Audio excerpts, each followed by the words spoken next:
तकदीर का खेल। बात बहुत पुरानी है। गुजरात के सूरत शहर में मनसुख लाल नाम के एक व्यापारी थे। इनका कीमती रत्न का कारोबार था। इनका कारोबार दुनिया के कई देशों में फैला हुआ था। पूरे सूरत शहर में इनका मान और सम्मान था। मनसुख लाल के दो बेटे थे जिनका नाम रामलाल और श्यामलाल था। रामलाल को दौलत और रुतबे का बहुत घमंड था, जबकि श्यामलाल एक शरीफ और सुलझा हुआ इंसान था। घमंड के साथ साथ रामलाल में ईर्ष्या और बेईमानी जैसे अवगुण भी थे। समय के साथ साथ मनसुख लाल की उम्र बढ़ती जा रही थी। ऐसे में उनके दोनों बेटों ने कारोबार में पिता का अधिक से अधिक हाथ बटाना शुरू कर दिया था। कुछ समय के पश्चात मनसुख लाल चल बसे और कारोबार का पूरा भार रामलाल और श्यामलाल के कंधों पर आ गया। बड़ा भाई होने के नाते रामलाल ने व्यापारिक फैसलों में अपनी मर्जी की चलानी शुरू कर दी।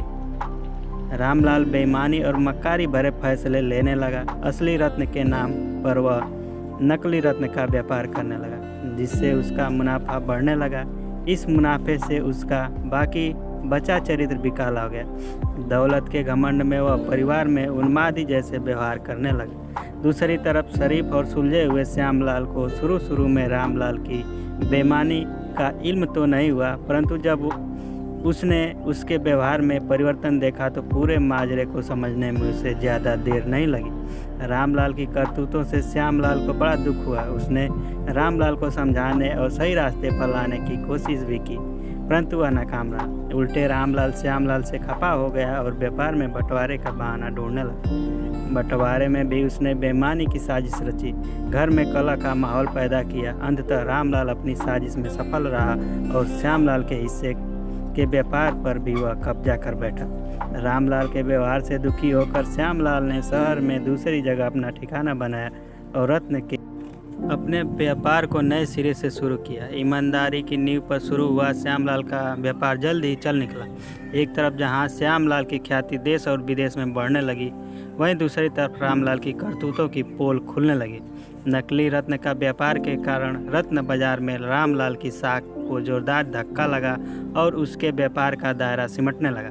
अंततः नौबत यहाँ तक आ गई कि बाहर क्या, अपने शहर का भी कोई व्यापारी रामलाल का नाम लेने से भी तौबा करने लगा। अब तो नौबत यहाँ तक आ गई कि रामलाल को धन के अभाव में अपने घर, दुकान, सामान तक बेचना पड़ रहा था। जल्द ही रामलाल के हाथ से सब कुछ निकल गया और वह परिवार सहित सड़क पर आ गया। अब रामलाल को अपने किए पर पछतावा हो रहा था, परंतु उसकी तकदीर ने जो खेल दिया था, उससे आसानी से पीछे आना उसके लिए संभव नहीं था। दूसरी तरफ श्यामलाल की तकदीर का खेल था, जिसकी बदौलत वह रंग से राजा बन गया था।